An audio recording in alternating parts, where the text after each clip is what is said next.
1857 की क्रांति के निर्मम दमन के बावजूद अंग्रेजों के विरुद्ध बगावत के सुर भारत में लगातार उठते रहते हैं। 1859 में बंगाल में नील आंदोलन होता है। 1879 में महाराष्ट्र में रामोसी विद्रोह होता है। ऐसे ही तमाम छोटे बड़े विद्रोहों का सिलसिला जारी रहता है। ऊपर से ब्रिटिश सरकार को उनके खुफिया सूत्रों से लगातार भारत में असंतोष के बढ़ने और आक्रोश के बढ़ने की खबरें आती रहती हैं। ऐसे में सिविल सेवक ए.ओ. ह्यूम द्वारा यह प्रस्ताव दिया जाता है कि भारतीयों और ब्रिटिश सरकार के मध्य कोई ऐसा संगठन होना चाहिए जो दोनों के बीच में विचार का आदान प्रदान करने का मंच प्रदान कर सके, भारतीय जनता और ब्रिटिश सरकार के बीच में समन्वय का आधार बन सके। ए.ओ. ह्यूम के इस प्रस्ताव को भारतीय नेताओं द्वारा भी स्वीकृति मिलती है, वायसराय द्वारा भी स्वीकृति मिलती है और ब्रिटिश सरकार द्वारा भी इसकी स्वीकृति मिल जाती है। 1885 में ए.ओ. ह्यूम भारतीय नेताओं से संपर्क करके उनसे विचार विमर्श करके कांग्रेस का गठन करते हैं। इस संगठन का पहला सम्मेलन 28 दिसंबर 1885 को मुंबई के तेजपाल संस्कृत महाविद्यालय में होता है। इसमें 72 लोग शामिल होते हैं और ये सभी भारत के अलग अलग क्षेत्रों से आते हैं। देखा जाए तो यह भारत का पहला ऐसा संगठन था जिसमें पूरे राष्ट्र का प्रतिनिधित्व था। इस संगठन का सम्मेलन व्योमेश चंद्र बनर्जी की अध्यक्षता में होता है, लेकिन राजनीतिक दृष्टि से इसका कोई खास महत्व इसलिए नहीं होता क्योंकि इस सम्मेलन में पूरी तरह से ब्रिटिश सरकार के प्रति आभार व्यक्त किया जाता है। ब्रिटिश कानूनों, ब्रिटिश नीतियों के प्रति प्रशंसा के कसीदे पढ़े जाते हैं। 1905 तक कांग्रेस में नरमपंथी नेताओं का दबदबा रहता है। इसमें महत्वपूर्ण नाम थे व्योमेश चंद्र बनर्जी, दादा भाई नौरोजी, ए.ओ. ह्यूम, बदरुद्दीन तैयब जी, फिरोज शाह मेहता, शंकरन नायर, ऐसे तमाम नाम जिनको नरमपंथी नेताओं की श्रेणी में रखा जाता है। बंगाल के विभाजन के तुरंत बाद कांग्रेस में गर्मपंथी नेताओं का दबदबा बढ़ने लगता है। लाल बाल पाल की तिकड़ी और अरविंद घोष जैसे नेताओं ने आक्रामक रवैया अपनाते हुए बंगाल विभाजन का विरोध किया। इस दौरान उन्हें नरमपंथी नेताओं का भी सहयोग मिला। 16 अक्टूबर 1905 को बंगाल विभाजन की घोषणा कर दी जाती है। उसके तुरंत बाद बनारस अधिवेशन में गोपाल कृष्ण गोखले की अध्यक्षता में स्वदेशी आंदोलन की शुरुआत की जाती है।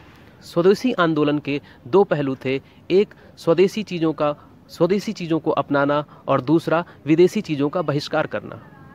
धीरे धीरे ये आंदोलन पूरे देश में फैल गया। दिल्ली में इस आंदोलन का नेतृत्व सैयद हैदर रजा ने किया, पंजाब में लाला लाजपत राय ने किया, मद्रास में चिदम्बरम पिल्ले ने किया। इस तरह से देखते देखते यह आंदोलन एक राष्ट्रव्यापी रूप ले लेता है।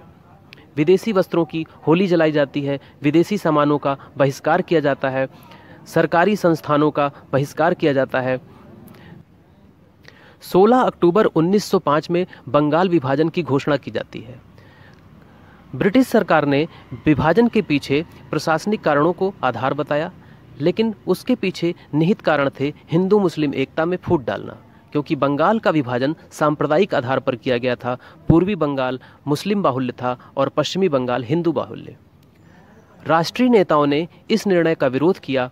16 अक्टूबर 1905 को जैसे ही बंगाल विभाजन को प्रभावी किया जाता है, कांग्रेस सक्रिय हो जाती है।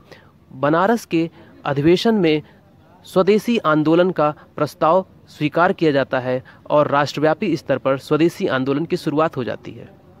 इस दौरान विदेशी कपड़ों की होली जलाई जाने लगती है, विदेशी वस्तुओं का बहिष्कार किया जाने लगता है।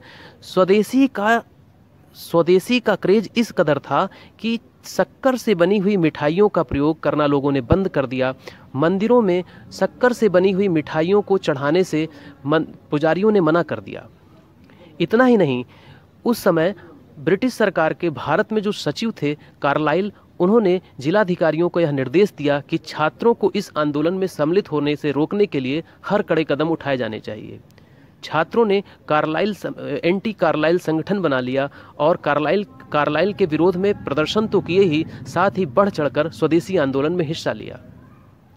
स्वदेशी आंदोलन धीरे धीरे पूरे देश में फैल गया।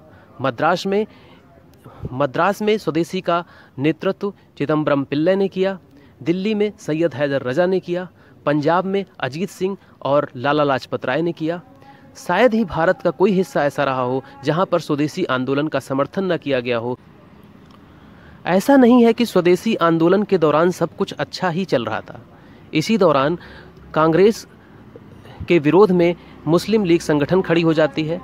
अंग्रेज़ों ने 1906 में मुस्लिम लीग का गठन करवा दिया, जिसमें स्वदेशी आंदोलन का विरोध किया जाता है और कांग्रेस की नीतियों की आलोचना की जाती है।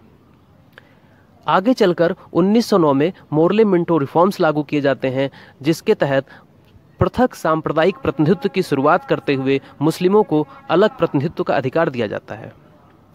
1907 में सूरत अधिवेशन में कांग्रेस में फूट पड़ जाती है, जो कि नरमपंथी और गरमपंथी दो दलों में बंटवारा हो जाता है। स्वदेशी आंदोलन के लगातार बढ़ती सफलता को देखते हुए है और 1911 के दिल्ली के शाही दरबार में बंगाल विभाजन का निर्णय वापस लेना पड़ता है। यह राष्ट्रवादियों की पहली सफलता थी और बहुत बड़ी सफलता थी। इससे राजनीतिक चेतना में और अधिक वृद्धि होती है और आगे की लड़ाई के लिए और अधिक जोश के साथ राष्ट्रवादी नेता और समाज सेवी जुट जाते हैं। तुझे सना